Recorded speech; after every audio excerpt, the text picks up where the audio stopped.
In this video, I'll show you how you can share your family plan on YouTube TV.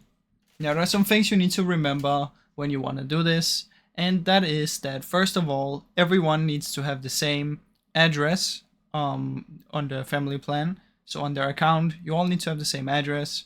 Everyone needs to be above the age of 13 on their account, and then I'll quickly show you how it's done.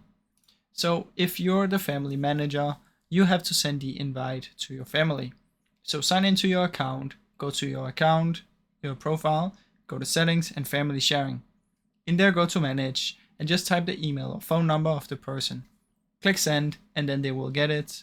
For them, they just have to open up either the email or the text, click on the link and just follow some instructions and they will join the group.